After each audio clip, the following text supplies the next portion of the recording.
Hey, what's going on, everybody? It's Moji, the King of the North. I'm here with my main man, Tony T. Teflon TV is the bareback barbarians, baby. We doing our thing. This is the Season 7 prediction show.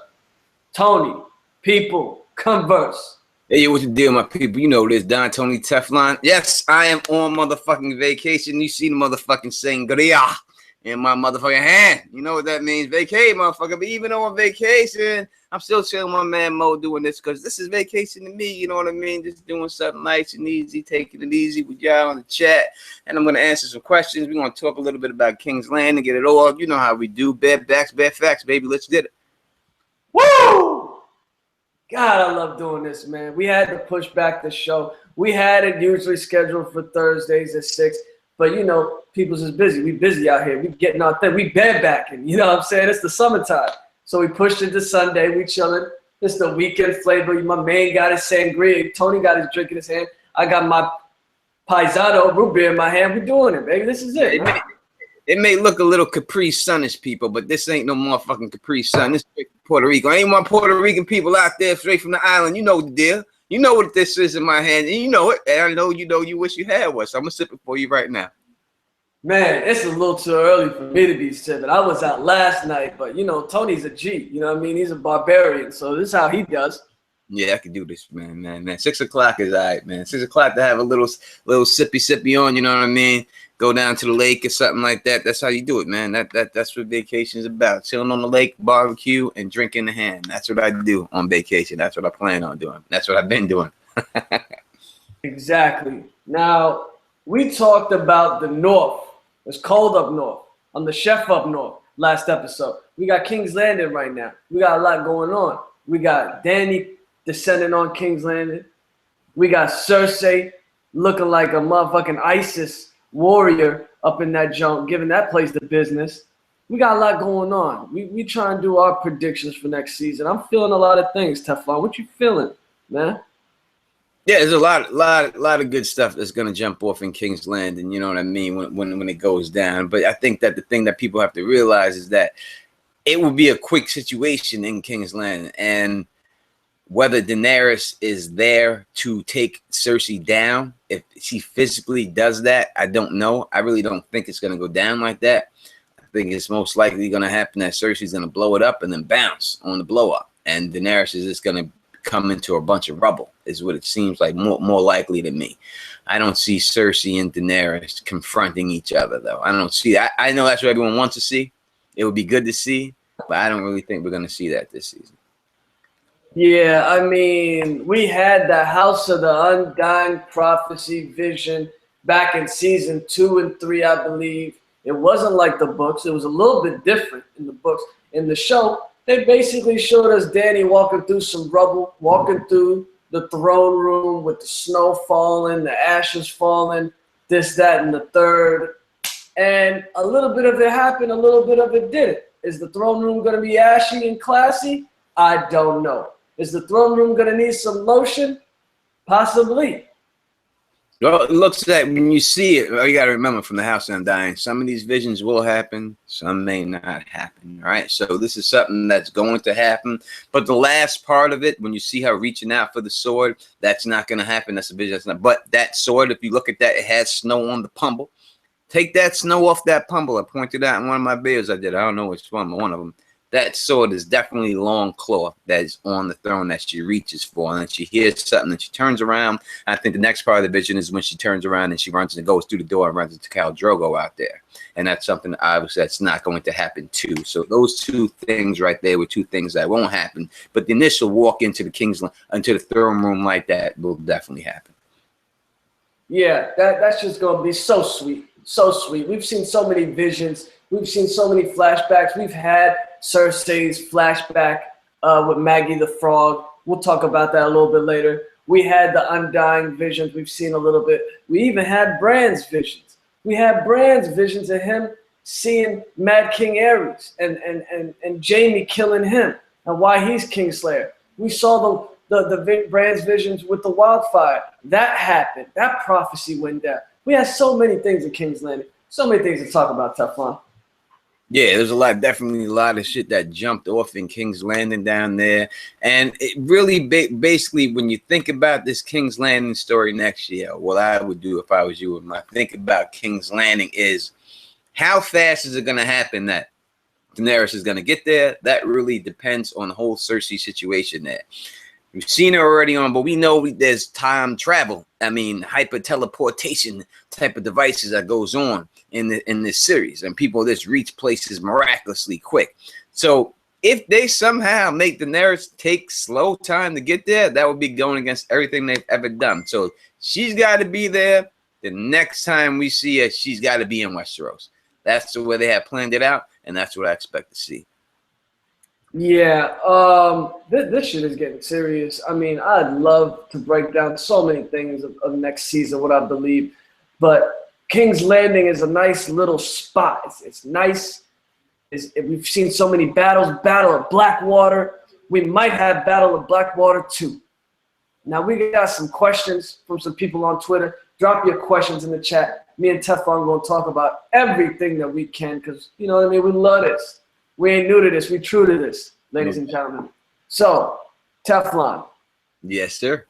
Let's talk about the deaths because I got a nice question from somebody that says, did everybody that died in King's Landing deserve it? Now we're talking High Sparrow, Tommen, Pycelle, Tyrell family, possibly Onella. Did they deserve to die? Yes, they did. No doubt about it. Every one of them. Every one of them treasonous fucks deserve to die. Everyone. And that's the bottom line. Marjorie committed treason against Stannis Baratheon when she went with Renly, so her life was forfeit.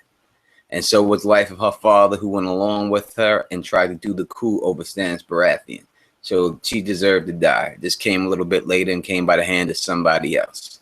I mean, the High Sparrow, but he was not trying to be a real true religion person. He was after power, and that was it. So he got all the power he wanted, right up his ass in green fire, and that's what he got. So he deserved to die. Everyone in there deserved to die. That big chick that gets getting tortured by Robert Strong, and people ask what's going on there. I think it's a fuck torture. I think he's fucking her. I mean, that's what it seemed like to me, that what he was going to do to her, that he was going to put the wood to her, blade the pipe to her, have her choking on some tube steak, riding the bologna pony, beef bologna, whatever you want to call it. That's what it seemed like he was going to do to her. He was going to fuck torture her and, hurt her in the same time. But that's what it seemed like it's going down. So all those people, shame, shame, shame. You get what you get. It's the Game of Thrones, man. It's what it is. Yeah, it's a damn shame, ladies and gentlemen. I mean, Lady Septa Onella, this was a deserving torture fest, whatever you want to call it, because I know the mountain's digging in that ass, if you feel what I'm saying. He's giving that the punishment. Pycelle, he was a squirmy, sneaky son of a bitch. I mean, he was always faking and flaking. And he says he always served House Lannister, but we know that he was a sneaky guy as well, so I believe he deserved it. Now the Tyrells, Mace Tyrell was a fool. He didn't know what was what. He didn't know who was who. He was just a fool, if you get what I'm saying. Now, did Tommen deserve to die? I don't think so. I think Tommen was a boy caught up in a man's world. I could give you that. I can concede the time, in fact, that Tommen was naive. He was manipulated from the time he was born by everyone who came around him. But he killed himself. So that's on him. It's personal feelings. I understand suicide. I do. And I think it's a devastating thing, and I think it's terrible. But I have hard time. I feel bad for people who commit suicide, but I also don't agree with the fact that they did it.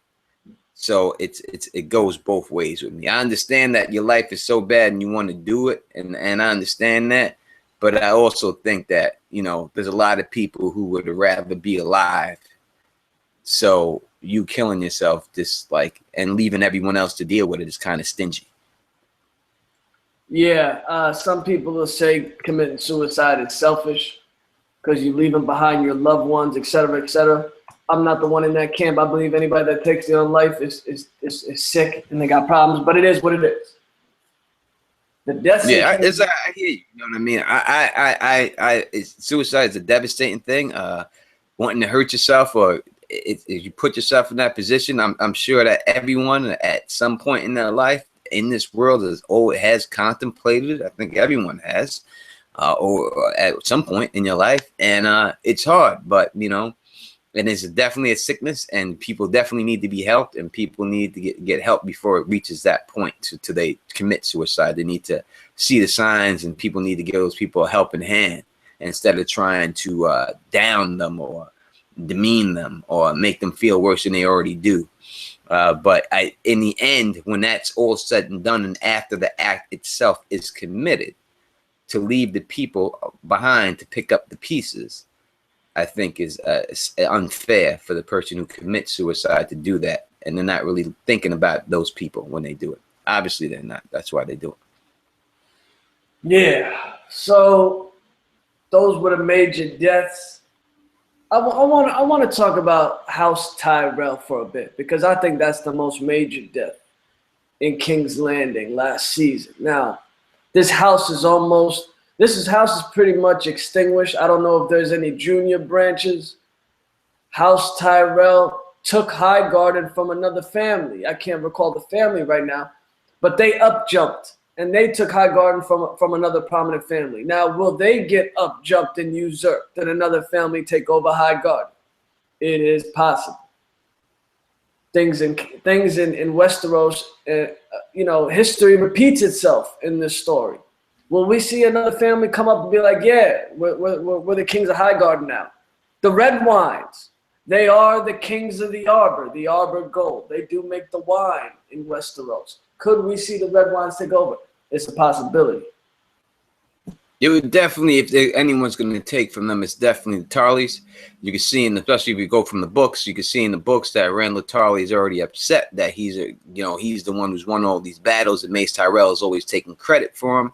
So he's definitely upset about that. You could see that when Aegon comes to King's Landing, that when they're discussing it in the council room, that Tarly is the one that is trying to make them not believe that it's Aegon, that he keeps saying, if it's him, maybe it's him, and trying to stall them and delay them. And that's the reason why I believe he's doing that, because he had already planned to switch sides and go with Aegon. That's exactly what's going to happen in the books, and this is what's going to happen in the show.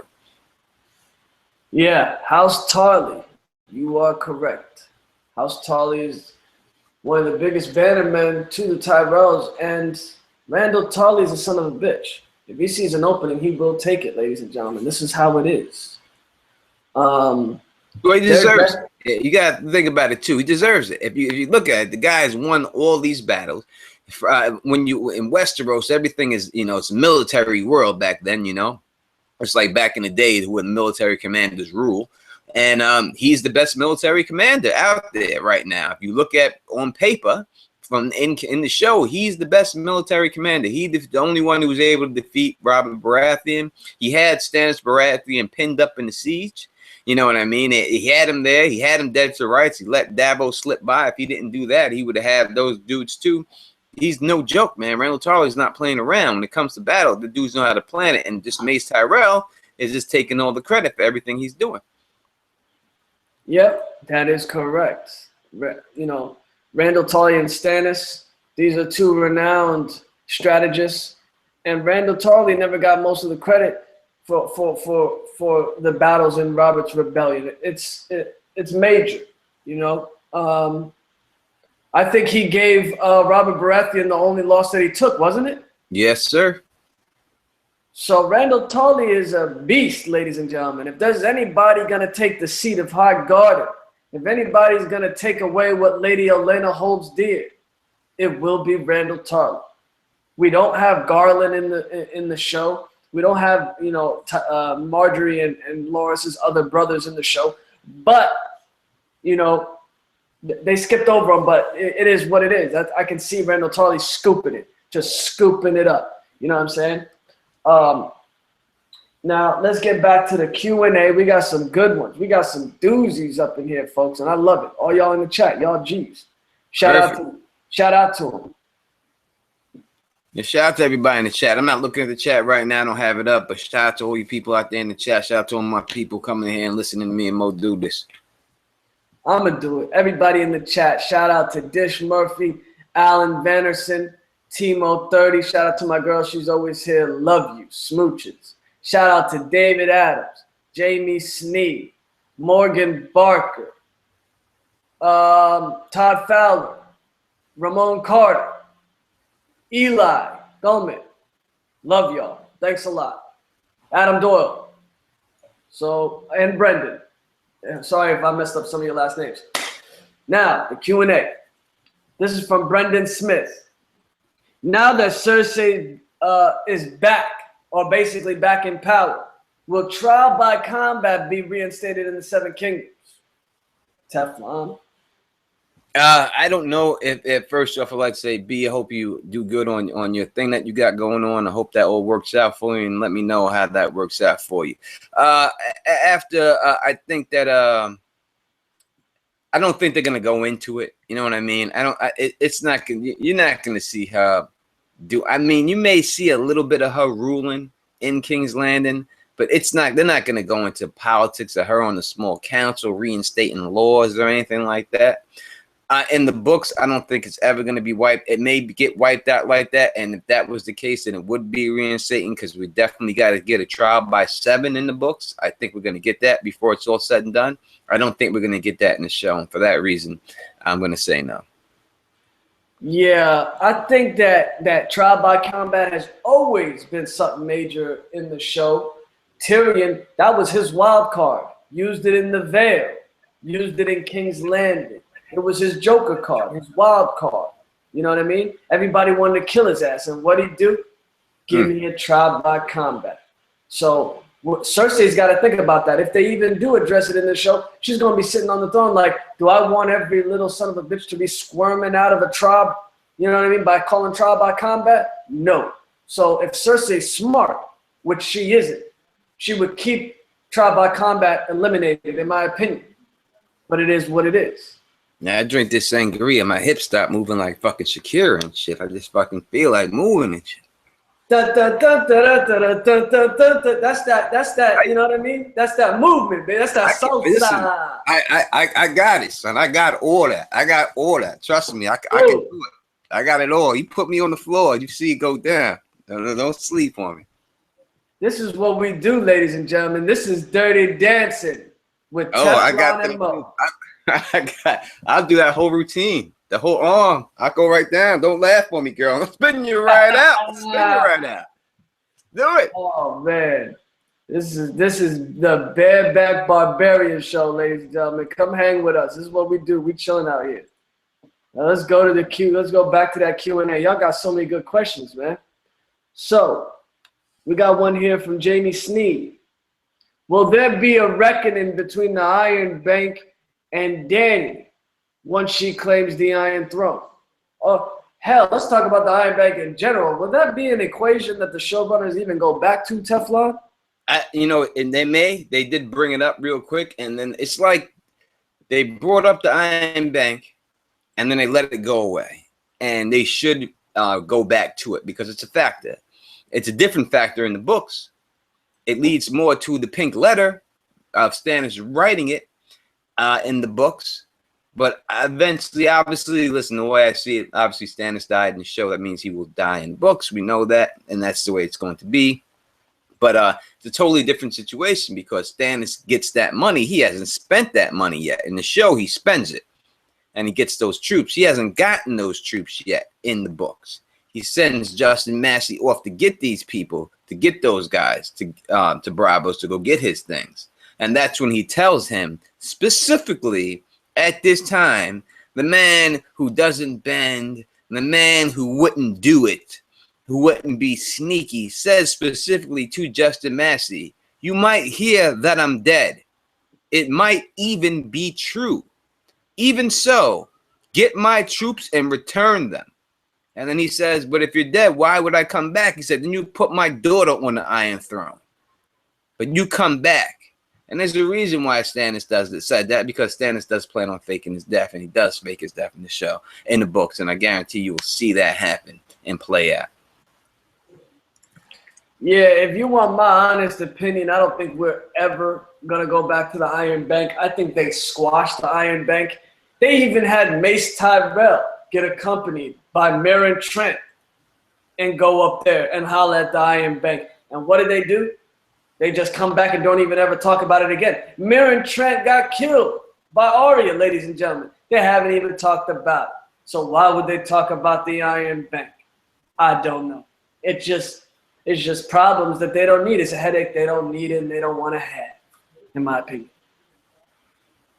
So let's get back to the Q&A. You got so many good ones.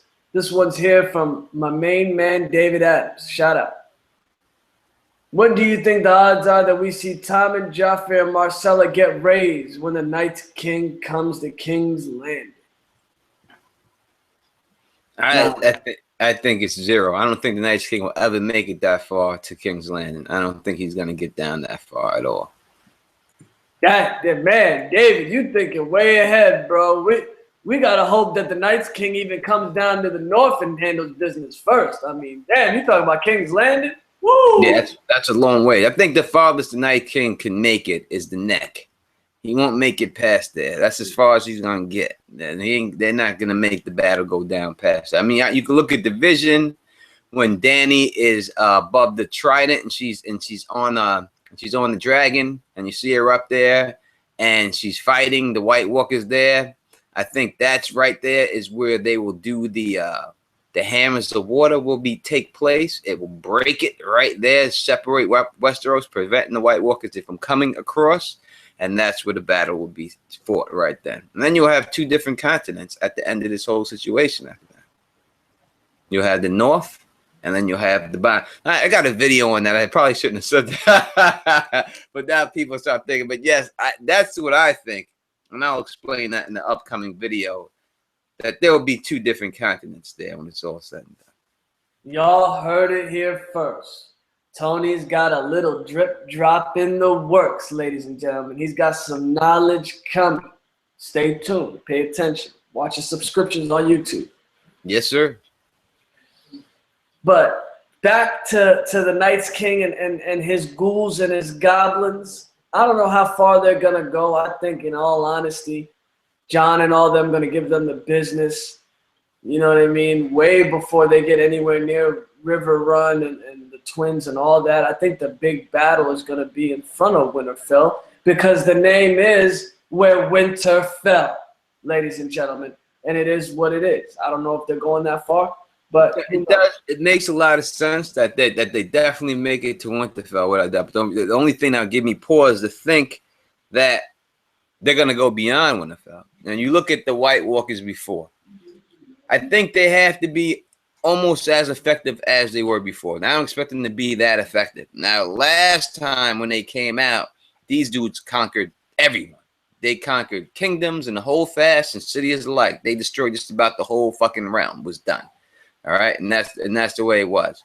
But this time, I don't expect them to be that devastating, because obviously they have better technology now with Valyrian steel swords, and they also have dragons now to protect them from that. So it's a different situation. But when you see the dream that Jon has of himself, he's in Winterfell. It's all frozen out. There's nothing but bones in there. It's cold. He has to go down to the crypts of Winterfell. He doesn't want to go down there. I think that is because the White Walkers have come and rushed right through. Because you got to remember, in the show, it's going to be Stannis that's going to hold Winterfell in them. So I think they're going to have to retreat from Winterfell, go to the Vale. That'll be the next stopping point after they retreat and go down, and Sansa and them will be held up there.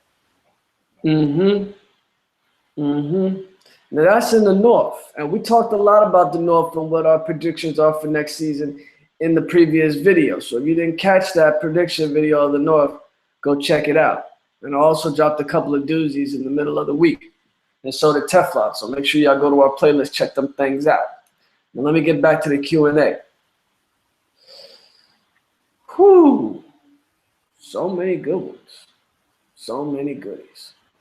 I answer them all. Bring them up. Bring them out. Bring them out. We got another one I believe this was from Brendan. Will Cersei team up with Euron and or any other forces?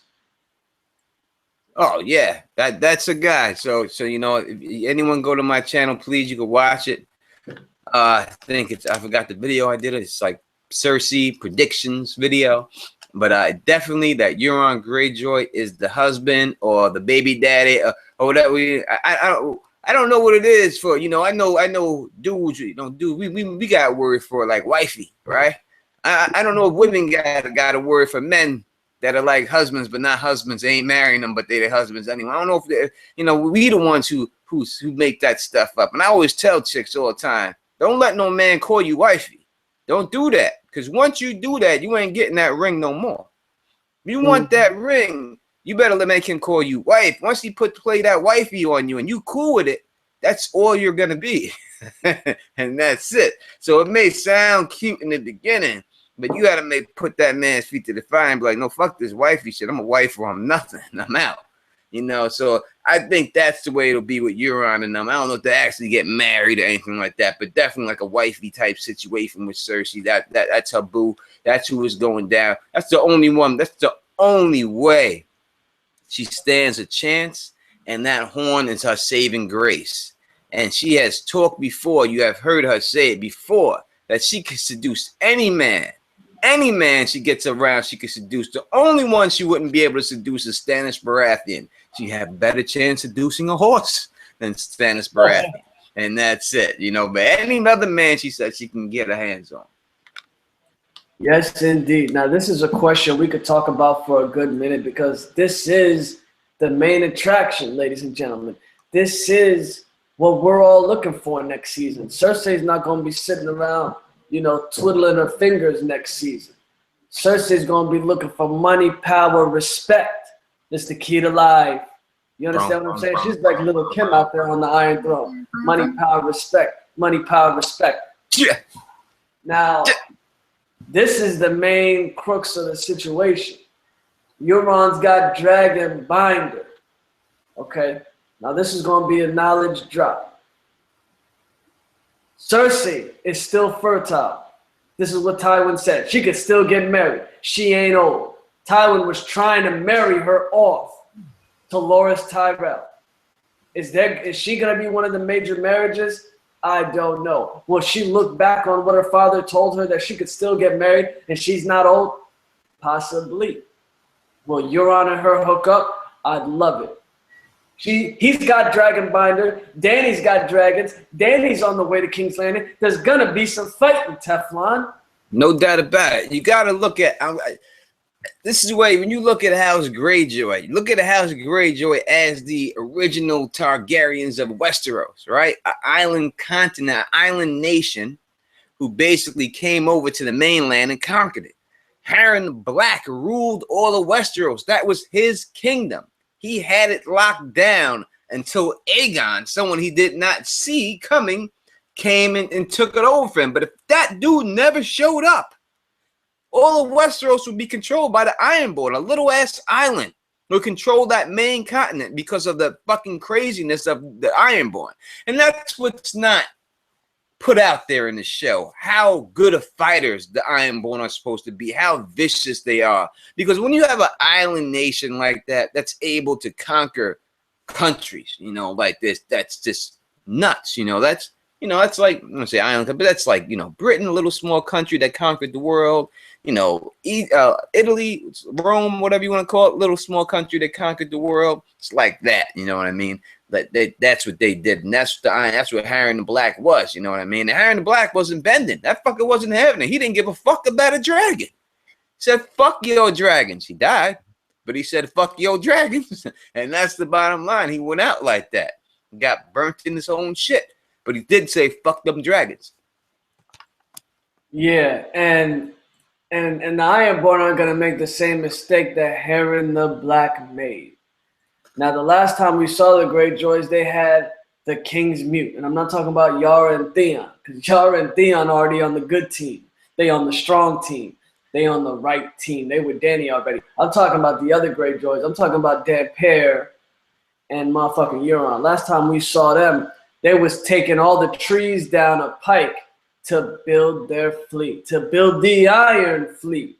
Now in the books, Victorion already did that. Victorion already does that. Victorion already runs that, but they took Victorion out. So he's got to make the fleet. Do you think that fleet's going to be Serioso, Teflon? Yeah, there's no doubt that that fleet's going to be a dominant fleet. The Ironborn are known for this, right? So if they don't give him what, this is the bottom line. They have a naval battle. You got to let the Ironborn win it. That's their strength. This is what they do. They got to win that. And when Victorion comes and saves the day down in Marine, and that's what happens, he's the way, and I guarantee he's going to be the one to come down there and say, it's not going to play out like it did in the show where Danny goes and burns one ship and everyone bends the knee. It ain't happening like that in the books, the Battle of Fire. I guarantee it's going to be a battle. And Victorion is going to be the one to come in there and save the day, as we already seen the sample chapters. That's what he's doing and stuff like that. You need that. And Victorion, man, just go to this man's fucking chapter when he gets the stab on his hand. You see this dude in clad armor jump on the deck with a big shield and a sword in his hand, and dudes are stabbing him, but they can't get through the armor. And he's just backhanding dudes, and boom, you're dead. Boom, two, boom, bang, bang, and dudes are circling him. He's going fight. You know, that's Ironborn. You know what I mean? And that's what it's supposed to be. And I just really wish that at one point they show that. You know what I mean? And Vikings, Ragnar Lothbrok. That's Ironborn to me. Those Vikings, that's Ironborn to me. All those Vikings, when they fight, that's what I envision all of the Ironborn being when they were fighting. That's what I think of them like. And I think of everyone else like the other people that you see in Wexus and all that in Vikings like that, if you watch that show. All the noble houses, but the wild style like that, that's Ironborn. And they've gotten rid, they haven't done that in the show. They haven't set that forth to me, and I wish they would. And maybe that's why a lot of Greyjoy fans are upset about it. Yeah, I love the chapters. That's one of my favorite chapters. That's probably my top 5 chapters in all of the books, without a doubt. I love that chapter. I've probably read and listened to that chapter more than any other, close to any other chapter. I love that fucking chapter. I love it. Now let's just clear that up for folks that haven't read the book. Are we talking about the Reaver chapter in A Feast for Crows? Yes, sir. The chapter is titled The Reaver, ladies and gentlemen. Now, how badass is that? Now, that's Greyjoy. When we say that's Greyjoy, that's Ragnar Lothbrok, that's what it is. They are reavers. You know what I'm saying? They pillage and they reave. Come at me. Come at me. Grabs that sword in his fucking hand, catches it, and that's it. That's what it is. You know what I mean? That's the way this dude. Yeah, he's an animal. He's an animal. I like that. I like him. You know, everyone gives Victorion a hard time. I know I ain't pronouncing his name right. So what? I know everyone gives him a hard time. He's stupid. He's this. He's that. You know, he's not. I don't think he's as dumb as people say he is. He's not that smart. I know, but not as dumb. I know that one time people said, "Oh." Because he doesn't see that Makoro says something to him like, "Oh, you're blind to the talons that make you, the strings that pull you, the kraken that pulls your strings and makes you dance." And then he goes, "I don't dance for no one. I'm Victorion Greyjoy. I'm not a dancer." But then he says after that, "And I ain't no one pulling my string." So he does get what he's saying. Victorion's got kind of that. He has a Stannis, a dry type of humor like Stannis, but it's mean. You know what I mean? If it's not against you, it's mean. You know, it's funny. You know, it's funny to me when I read it. You know, like, listen, you fuck around, I'm going to bend you over and let the guys make a fucking pussy out of your ass. That's funny to me. That's a joke to him. You know what I mean? But if he's talking to you, it's not funny. Yeah. You know what I mean? But that's the type of humor he has, I think. And that's why I think he says that. I love reading the Victorion chapters because of the Dusky Woman. Now, I think there's something sinister about the Dusky Woman. I think that Euron planted her on Victorion ship for a specific reason, ladies and gentlemen. She's a woman that can't talk. She has no tongue, just like Euron's crew. They're a bunch of mongrel mutes. Teflon. Yeah, I don't even think she's, you know, if she's a woman, it's debatable, to tell you the truth. Dusky means, if you look up the definition, it means shadowy. That's what it means, shadowy, dark, dusky. So I think the fact that it says shadow, and we know what shadows are. Shadows are glamorous, and especially when Mokoro comes in, as soon as she sees him, she don't say shit, never. Never made a motherfucking sound. But she sees Mokoro and it's, right? That's what she does. So she knows, because Mokoro could probably see past that fucking glamour that's on her ass. This was a gift that was given by Euron. All of Euron's gifts are poison. This is the deal. But yet he still falls for it and still sleeping with her and gives all of his secrets to her. Now I know a lot of people, some people think that's Euron. That he's fucking Euron. I've heard that. I'm telling you. That's a very popular theory. And I wouldn't put it past it. But now that we see in the Forsaken chapter, I don't really think that's the case. But I do think that it's quite I have said this before, that Euron may not even be here. It seems like he's Euron. But these warlocks could have fucked over. It could be fronting like it's Euron. It could be a warlock. But I think that Dusky woman could just be a warlock in its place as a Dusky woman. It's just a warlock, most likely. Look like a woman, just to get the information out. Because you don't know, Euron's mouth is blue, like the dye from the liquids and everything else. And you don't know what happened to him. We've seen these people turn into little girls and do all other types of shape changes before. So why would you think they can't still do that? So it's a good chance that the Dusky woman is a warlock from Euron already. And we've already seen that Euron's taking all their tongues out too. So it's probably, that's a good chance what's going on there.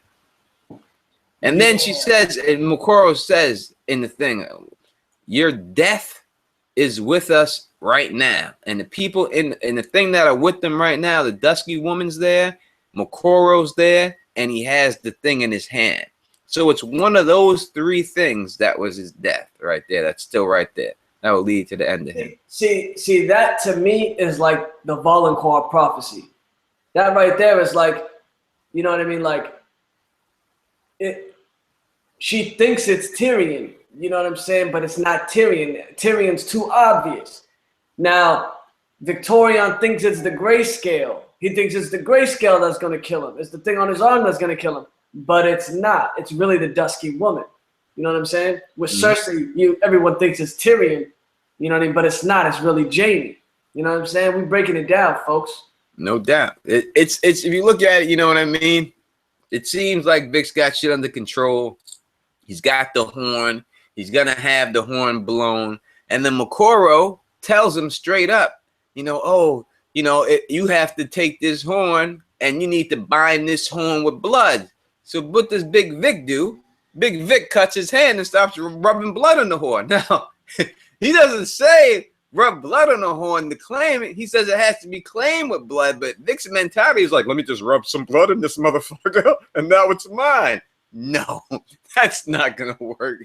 So it says right on the horn, and remember, we're trusting what Mokoro is reading. We don't know if he's telling the truth all the way, if he's just saying what he has to say to get through it. But he says right there that whoever blows the horn, the dragon goes to the horns, whoever the horn is claimed by. So if Euron has already claimed this horn by doing all these sacrifices that we've seen in the Reaver chapter, by sacrificing all these different pieces, and that's how he really had to claim the horn to get all these, to get the dragon binder to work for him. It's already done. It doesn't matter who blows it. You can blow that horn and the dragon's going to fly all the way back to Euron Greyjoy. And I think that's exactly what's going to happen. Yeah. And I'm glad that you said everything that Euron, every present Euron gives is poison, because it is. That shit is poison. I don't trust the big button smile. You know what I'm saying? Listen, I went on stage, son. These dudes came out to Saratoga, BBD. Teflon Don went on stage and did the dance. Poison. Poison. Right next to him. Right on stage. I did it straight up. I was drunk, but I did that motherfucker, boy, and it was great. It was a great time. One of the greatest times of my life right there. Nah, you know, it's poison, and it's like, I could go off on Euron, the Reaver chapters forever. I mean, these folks is nasty. Euron had the dude blow the horn at the King's Mute. The dude's lungs turned black, ladies and gentlemen. He died. He got sacrificed. He didn't even know it. You know what I mean? That dragon bite is going to be filthy for next season. You know what I mean? We could talk about this forever. That dragon bite is going to be sweet, Teflon. It's there. Trust me, it's there. I know we disappointed we didn't see it. We should have seen it. They should have gave us a hint of it, but I think they were just saving it for next year. As I said, I think you heard me say this before, and I'll say it again. No other reason to have Euron Greyjoy in this show than to have that horn. The horn's the factor. That's it. There's nothing else. We have seen one horn already from Sam. Only so we have seen we do know about horns, and I think we'll hear more about it next season. You're going to see Euron. You're going to see him pull out, and he's going to give you a real rub to his belt, and he's going to be like, dragon binder. This horn right here, here comes all the dragons, and he'll do his whole little speech, and then that'll be it, and you'll see it. I just want to see his ass just come in next season, just float into Blackwater Bay, do some slippery shit like Davos SeaWorld, roll in, and be like, I am the storm, brother. You feel me? That would be great. That would be no doubt. I just if he came in there and took out Dany's navy, and that would be, and I think he deserves to. The ironborn, he deserves to take them all out and kill them all. That would be phenomenal if he just came in there and wiped them out. But I think probably you're gonna see him in Old Town. Will be the first stop while that whole shit's going down in King's Landing. You probably see him in Old Town, and then when Cersei retreats, then he'll hook up with her then, and I think that's when he'll get with her and get everything going. All right, well, we went off on a tangent for a little bit. You know what I mean? We ain't got all the time in the world, so let's cram these Q&As in there. We got one from Todd Fowler, my main man. Shout out in the chat. Shout out to everybody in the chat. How easy will it be for Daenerys to get the Iron Throne? I think that's going to be no resistance. I think Cersei will blow up King's Landing, so she's just going to walk into an empty throne, empty kingdom. Yeah, you know what's funny about this and the Dragon Binder and all that? I don't think Euron's going to beat Dany to King's Landing. You know, I've heard some people think that Euron's going to be chilling in Blackwater Bay with the Iron Fleet, and Dany's going to come in, and that's when he blows the horn. He takes Rhaegal or Viserion, one of them, and, like, threatens Dany with her own dragon. You know, that's her children, yada, yada, yada. Dany won't attack King's Landing if one of them got the dragon. I don't think it's happening like that. I think Dany's going bum rush into motherfucking King's Landing the way Stannis did. But unlike Stannis, she won't get attacked from behind by the Tyrell army. You understand what I'm saying, Teflon? Oh, no doubt. Listen, Stannis had that battle won. All right. Let's not get it twisted. He had that battle won, well in hand. You know what I mean? And the Tyrells, these heathens, this came out of nowhere and just usurped Stannis Baratheon. That's the only reason why he lost. But he survived the chain. He survived the wildfire and still was on the victory, verge to victory. Right to have this motherfucker. He survived all that shit. And then the last thing he couldn't overcome. So give it up to Stannis Baratheon, the one true king of Westeros. Exactly. Shout outs. He had it wrapped up, but he got caught from behind. He was like a cell house. It was like a prison yard up in there. How they caught him from behind. It was jail block rules. It was like Roddy Piper hitting Superfly Snooker with the coconut. He just didn't see it coming. He didn't see it coming, man. The bananas in his face and then the coconut. He hit him with the coconut, man. The coconut. Yeah, that was serioso. I hope we explained that question as thoroughly as we could, man. Now let's get to Dish Murphy. Is Qyburn keeping the mountain alive? Will killing Qyburn also kill the mountain?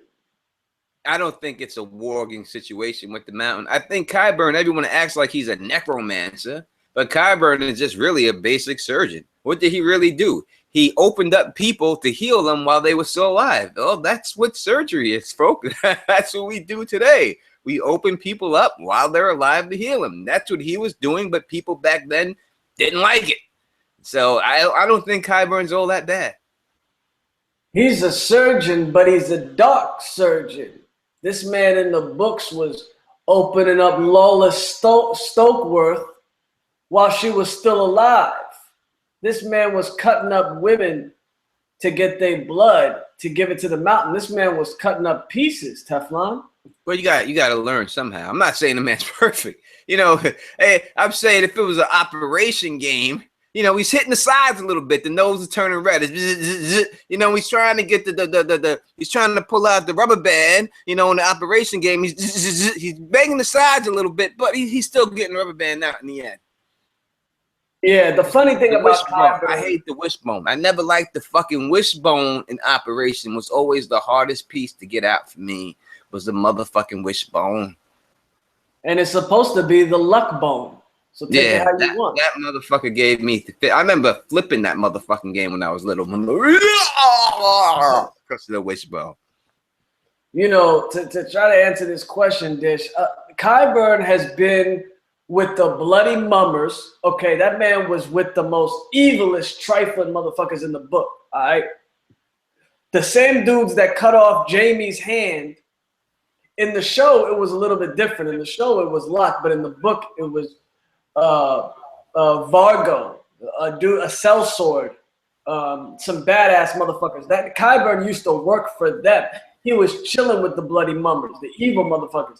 Then he saved Jad and roll up to Kingslanding with him, and then Qyburn continued doing his evil deeds in secrecy, taking over Pycelle's laboratory.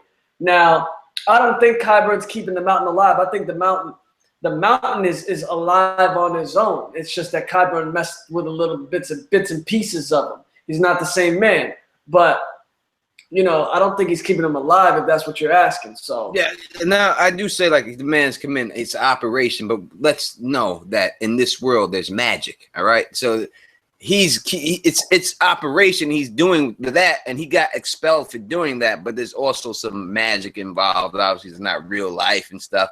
No one's fucking doing fucking hoodoo over your body in the operation table when you go in there to get your gallbladder or something taken out, right? No one's got a hoodoo thing, a thing around a salt around the operation table. No one's got salt dripping around there thinking someone's gonna come in there, right? But this is what he's doing on top of the surgery too. So it's a little bit more skeptical. But basically, I mean, when you listen to when they say he's operating on people while they're alive, well, we do that every day. That's what you're supposed to do. Yeah. Let's get back to the Q&A. This is from 1998 Champions. Is it possible? No, I'm sorry. This is from Eli Gulman. I'll get back to Champions question in a sec. Eli Gulman says, is it possible Dany lands not in Dragonstone or Dorne, but Storm's End like Fagon? So it's very possible. It would make a lot of sense if they put him in Storm's End, but the reason why Fagon went to Storm's End to do that in the first place was to prove that he had enough gall or enough, he was somebody. I'm going to take this place to make people recognize who I am. I'm going to take this castle. That's why he did it. I don't think Dany has to do that. I don't think she needs people to see her power. You know what I mean? That's why he's doing it. He's like, I need people in Westeros to understand who the fuck I am. So I'm going to take this shit that's untakeable. And then everyone's going to say, oh, shit, look at what he just did. And then they're going to come to my side and rally behind me. Dany's not going to need that rally. You know what I mean? She's already got everyone behind her. They already got rid of that storyline. She's got the Dornish with her already. And that's what you see in the book, that Aegon is getting the Dornish with him from doing that. And he's going to get everyone to rally with him from doing that. And the Tarleys and all that from doing that. Dany's already got those people behind her. So I don't know if they need to run that storyline that way. So that's why I think most likely should just probably run right up in King's Landing. Yeah, well, folks, they killed off Doran and Dorne, killed off Ariel Hota. The whole mix and mash with the Fagon story, fake Aegon, you know, all that stuff is possible they added in the show. I don't know. I don't think so. They could have done all that stuff already, but they didn't do it. If they give the storylines to Dany, I see it happening. You know, it's a big story with Fagon. There's a lot to do with Varys and Illyrio Mopatis in there. We haven't seen Illyrio in like 5 seasons, ladies and gentlemen. So they're going to have to show Varys going back and forth to Pentos, talking to Illyrio, and being slippery and slimy that Varys likes to be. Teflon?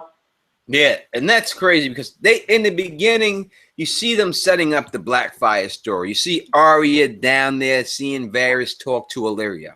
You see it there, and then they just never address it again. They never bring Illyrio around. They never address Varys' relationship with Illyrio in that aspect again, and it's fucked up.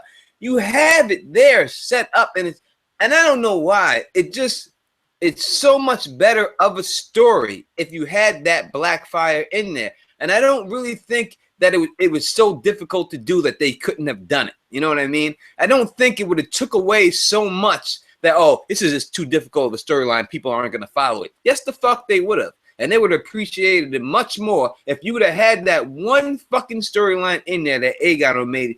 You could cut a lot of this bullshit out and put that fucking in there. It would have made everything so much better. I just wish they would have did it. Yeah. Well, we'll see what the showrunners do. Let's jump up back in the chat. Brendan Smith asks, will Arya make it to King's Landing this season? Will she find Syrio in a cell? No, sir. If Syrio if he's not jocking, Syrio's dead. That's it. There's no other way around that. And if Arya makes it to King's Landing, I don't think so. I think if she's going to confront Cersei, it's going to go down at Castle Rock on the low. Yeah, I mean, Syrio, what do we say to death? Not today. We don't know what happened with him, but we know that Mirren Trent left that room. Now, if Mirren Trent left that room, he would have told somebody if Syrio didn't make it out. You understand what I'm saying? So, if Syrio ain't jocking like my man Teflon says, then he's done so. He's feeding the fishes, if you know what I'm saying. Arya, I don't think is going to King's Landing. We'll talk about Arya in the Riverlands prediction video stream next week. But in my opinion, I don't think Arya is going to King's Landing, and I'll leave it at that. Let's head back into the Q&A. What was Cersei's biggest mistake in all of this? Caroline asks. In this whole situation? In the whole thing. Her biggest mistake out of this whole situation, the biggest one that she did was that she is someone who likes to say she plays the Game of Thrones and she didn't play it right. She played it wrong, and she put the highest sparrow in power. That's her biggest mistake out of everything. If she never put the highest sparrow in power, she never would have these problems. She should have played Marjorie like Marjorie was playing her. She should have did the same exact thing when Marjorie was trying to be nice to her and act like that term. Oh, we're gonna be best friends, and I'm gonna call you. She should have went right back at her and say, yes, definitely call me mother. Yes, let's be best friends. And she should have played that right back to her the same way until she got the chance to stick it up their ears. And that's what she should have did. She should have played it like that, but instead she got mad. She got heated every time Marjorie did it, and she pushed her away, and that's not the way to do it. She should have been smarter than that, and she knows better. And she should have just held her ground, and she would have done. She could have out-manipulated Marjorie and them later on, without doubt, because the Queen of Thorn would have went back down there. Marjorie would have been left alone there with her and Tommen and all the Lannister people. She would have been able to get her hands on them slowly but surely. And she could have got Marjorie maybe to like her a little bit and let her guard down somewhat. And then, boom, make Marjorie think, oh, she's not that bad of a person. And boom. Yeah. If you want me to simplify it, the biggest mistake Jamie did was giving the High Sparrow power.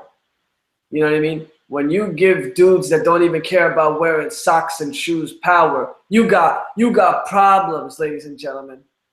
These dudes didn't care. You know what I mean? It's like giving ISIS power. You know what I'm saying? That's what Cersei did. When you have people that are willing to kill themselves, there's really no other. What else? What can you say? That's the last thing, right? The last thing you do to someone, listen, when they kill you, okay. When they say okay, then now there's a problem, right? And that's what these suicide bombers are doing. These kamikaze pilots back in the day. This is what happens when you got people that are willing to kill themselves. There's nothing you can do to them. The only thing you can do to them is try to affect things outside of their life, like their family members and other things that they might care about. That's the only thing you can do. When they're willing to die, that's it. They're willing to die. There's nothing you can do with them. And if someone's willing to kill themselves to kill you, there's not a lot you can do about it. There's not a lot. You got to change the mentality and get people to stop feeling that way.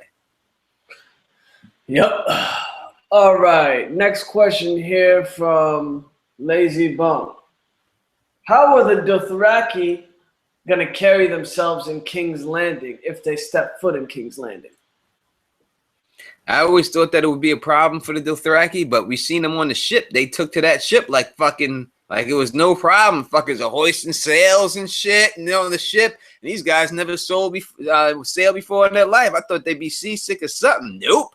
These motherfuckers dancing the jig, river dancing over there with Danny, posing with her and shit. They're getting up in the selfie with at the end and shit. You know what I mean? Fucking D-side doing that whole shit. You know, this is based out Thrak, bitches. We coming. Ain't getting it like that. You know what I'm saying? So if they're going to make them adjust that much to the water, I'm going to say they're going to adjust pretty well in Westeros. You know what I mean? I think they're just going to make it flawless. In the books, it'll be a much different situation. A lot of horse shit, a lot of places. I don't think the High Lords are going to appreciate that. We see how the High Lords treat these motherfucking wildlings, and they're white. Right? So what are they going to do to the brown people that just are worse to the wildlings in their eyes? How are they going to accept them? I don't think they're going to accept them that much. That shit's crazy. The Dothraki got on them ships like fish to water. Yeah. Didn't they? Yeah. God. They ain't never know what the water was. They never crossed the narrow sea. But now they over here slicing and dicing the oars and the jacks, putting the sails up, you know, looking like captains and sea lords all of a sudden. Teflon? Yeah, I don't know how the fuck that skill just jumped off. They turned the fucking Dothraki to Pirates of the Caribbean, just like that. They just, I don't know, maybe Pokemon balled them or something. What do you do? They evolved? They evolved when they hit the water. Them fuckers evolved. And the pirates. That happens. What game is that? And what game is that? Don't think. Fire Emblem. Fire Emblem. You start off as a berserker, I think, and you could turn into a pirate or something like that. And I think that's what happened to them. Correct me in the comments if I'm wrong, if you ever played Fire Emblem. Great game. In my opinion, I think the Dothraki gonna be fucking raping and pillaging, ladies and gentlemen, when they get up in King's Landing. There ain't gonna be no more high sparrows. There ain't gonna be no more protectors of the realm. There ain't gonna be nothing. There ain't no knights in King's Landing. Shit, Cersei done cleaned up and killed most of the power in King's Landing. It ain't gonna be nothing but poor folks in King's Landing. And Dothraki just gonna come up in there like, give me that. You know what I'm saying, Teflon? There's no doubt about it. There's nothing you can do. You know what I'm saying? These guys are beasts. And if they're coming with, I don't know, 100,000 strong, you can't watch them all. You can't watch them all. There's going to be guys out there, 10,000, that's going to do what they want. Just like you see this, you've seen that rogue brotherhood without banners people, right? A couple of those guys, what they did. You don't think there's going to be a bunch of rogue Dothraki groups that just going out and throughout the Seven Kingdoms doing what the fuck they want? Of course they are. This is their life. This is all they know. So all they know, they don't know no better. This is what they do. This is how they live. They're reavers on the Dothraki plain. Yes, indeed. Let's get to another good question that I'm feeling here. What is the future of the King's Guard, Teflon? You know, the King's Guard, you got to have a king. So if we get a king, then we'll have a King's Guard. If not, we'll have a Queen's Guard. In the end of the books, when it's all said and done,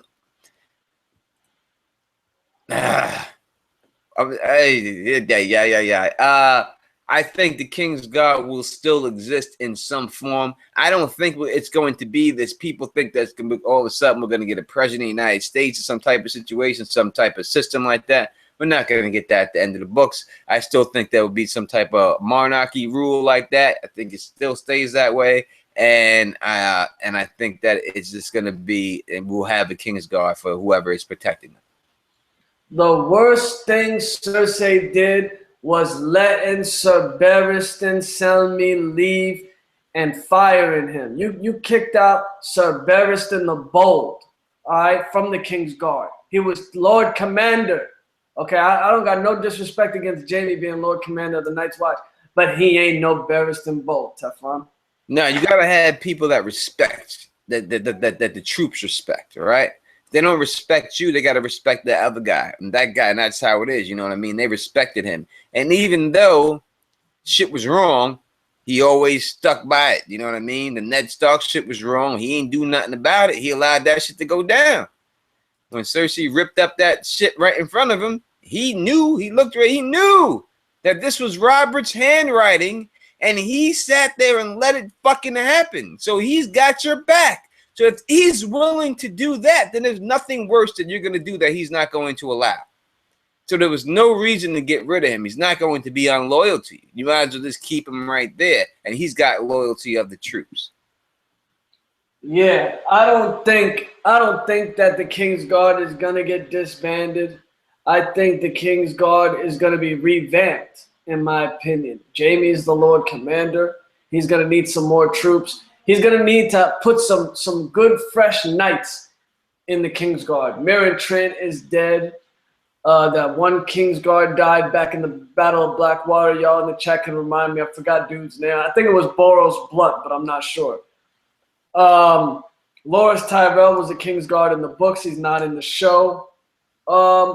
The King's Guard is just pathetic right now. They're just pitiful. So it is what it is. Let's jump to the next question. You had something from 1998 champions, right? I think I see it. There's Will Jon send men to the wall to help Ed and the Watch? He is not going back now until the walkers show up. Got to give 1998 champion a due. That's my shorty. And 1998 champions, I think about the good old days after getting these Red Sox sweeping us and stuff. I just think about the good old days. So Will Jon send men to the wall to help Ed and the Watch. Was that me? That I clicked on mute on accident. My bad. Go ahead. So that's the question. Yeah, Will Jon send men to the wall to help Ed and the Watch? What do you think?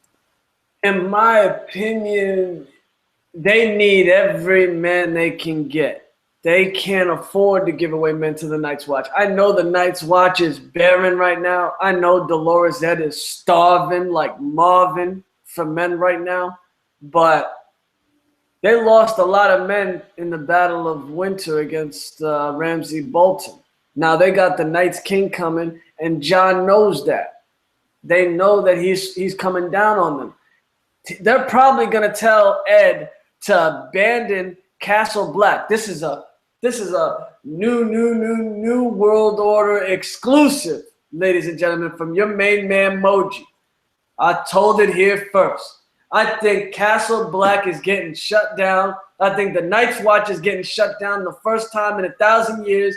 And Jon is going to send a raven to Castle Black to tell Ed and the remaining Night's Watch members to come join him at Winterfell. That's a new World Order exclusive, ladies and gentlemen.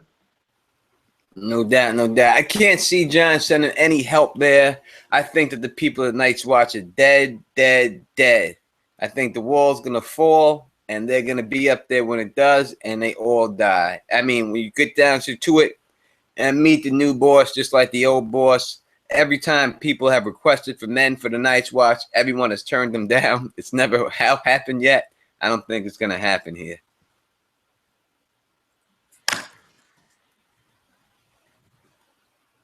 Yeah, had to. Damn, man. We've had so many problems lately. And I thought that this problem, the dust had settled, but now it's back. I ain't going to give it no attention. Let me keep going with the Q&A. Now that the authority figures in King's Landing are dead, Mace Tyrell, Kevin Lannister, is there anything or anyone that can say it again? The last part cut off. Is there anybody that can stop authority figures around to give her any no or advice? Kevin Lannister's gone, Mace Tyrell's gone, and Lady Olenna is her enemy. Oh, and she has Cersei's council is Qyburn. That's it. I mean, we see it. That's it. She's got Qyburn. You see her council people. That's who she's rolling with. You know, and that's it. In the books, those people are dead too, and that's just the way it is. You know, it's fucked up the way they did it in the books. It's not like that in the in the books. It's not like that. Fucked up in the show the way they did it. That made Keevan hate her and stuff like that. Keevan doesn't hate his family. He loves his family. He does everything he can to save Cersei. He wants us to put her back in Castle Rock and straighten it out. In fact, he's doing such a good job. That's the reason why Varys has to kill him. Because he's fucking got everything on track. Keevan comes down there and holds the shit down and gets everything going good. So Varys like, I can't have this shit. You're doing too good of a job. It's going to be too hard. I don't want to fuck with you. We got to take you out now. And that's what happens. Yeah, in the books, the way that Kevin Lannister dies is a little bit different. Varys takes him off. In the show, they didn't really show Kevin, you know, how he was leading while Cersei was being held hostage by the High Sparrows. They didn't really do all that. But, you know, it is what it is. Cersei is now made Qyburn hand of the king. In my opinion, that's like horrible. You know what I mean? She doesn't have nobody to tell her no. She doesn't have nobody to give her good counsel. And her father always made good counsel, always had good counsel. So it is what it is. Now we are getting about that time. I got a couple things to do tonight. Looking at my Gucci, it's about that time. Yeah, it's about that time. We'll go for like another 5 to 10 more minutes. Some of you guys got here late, so we'll make the show go a little bit longer. Any last remaining questions, put them in the chat. We'll try to do it. Now I see Spots Made Man. I see him in the chat. He's got a question. What's Jaime's next move with Cersei? Is the twin cest over, Teflon? I don't think Jaime's got to move. He's just got to bend the knee to Cersei and get the fuck out of her way. That's it. There's nothing he can say to her. And that's the bottom line. Anytime I don't think Jaime will ever be alone with Cersei again. And every time he's around him, he's going to have big-ass Rob. She's going to have big-ass Robert Strong right next to her. And Jaime's not fucking with Robert Strong, man. He ain't stupid. She's gonna say, I've said it's gonna be a quick thing. He's gonna try to say something to her slick, and she's gonna be like, get the fuck out of here, son. And he's gonna go. He's gonna bounce. There's nothing he can do. That's what's gonna happen. He's out the door. Yeah. It's crazy. The situation with Jaime and Cersei in the books is so much different. It's like, in the show, they're still, clinging on to each other. She was nibbling on his neck the last time we saw them in the same room. Teflon? Yeah, I could see it. I could see her wanting to be down, and then him trying to say something like stupid, and then once he says something stupid, she's not having it. She's not trying to hear no back talk. I guarantee Cersei's not hearing no disagreement to anything she has to say right now. Not with that fucking diamond ass crown on her fucking head. Are you crazy? You got diamonds like that on your head like that, around your head like that, you ain't hearing shit from no one. You see how these chicks act like when they have a diamond ring on their finger, the biggest diamond ring when they engage, how they act like, how they treat, and they shine that shit and they show you know the fuck I am. You see this ring? How do you think that chick feels with that diamond on her fucking head like that? Fuck you ain't telling her shit. And big ass Robert Strong that got her back? You walk up in the club, let me tell you something, ladies. You walk up in the club with Robert Strong behind your back, and you tell me some chick is saying something to you like what? What? That's like walking in the club with him. That's like walking in the club strapped. This is walking there like, what, son? Who you looking at? You crazy? You see what this is right next to me? You won't get it, and that's it. It don't matter who you are. That's how she's feeling right now. And when you feel like that, you can't talk that person out of that feeling. That's it. It's on. She's the boss right now, and she ain't trying to hear nothing. And she's willing to die for it. And she's always said she's willing to die for it, and she knows that. So that's what it is. Well said. Now we got another doozy to finish off the show with. We got Curtis Crow here with a great question. Will Jon get the Valyrian steel armor from Euron or Victorian?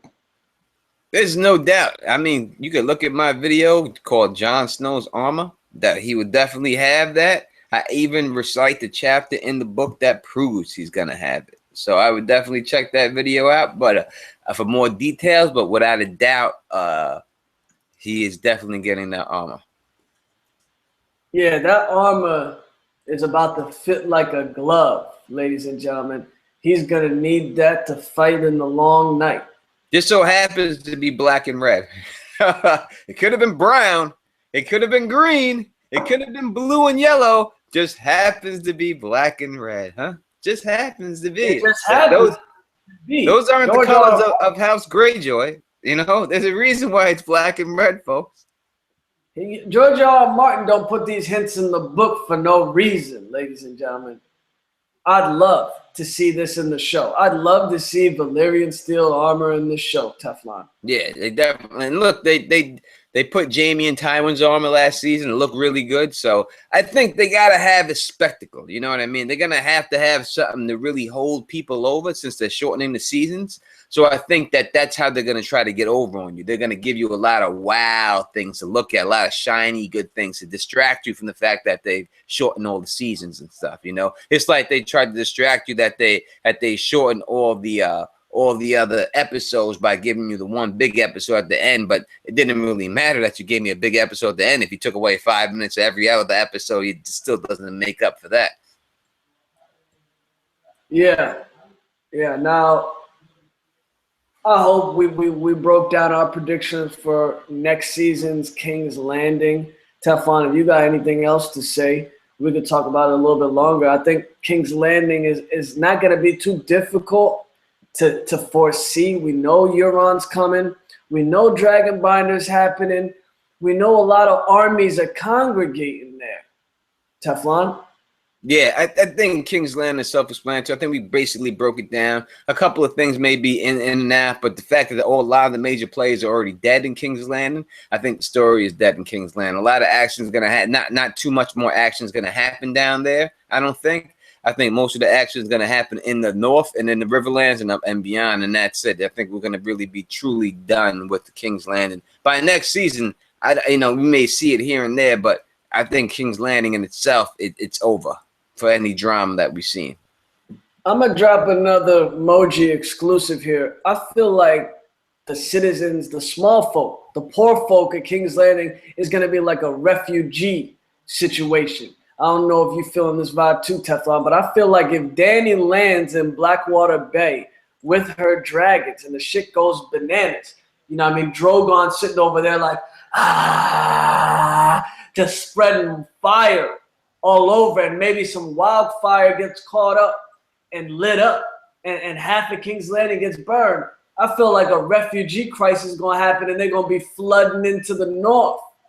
You feel me? And they're going to use those people to fight against the Night's King. I'm going pure tinfoilery, ladies and gentlemen. What you doing, Teflon? It could happen, baby. It could happen. It could happen. If it does, you know who said it first. You know what I mean? Give me your tip before we sign off.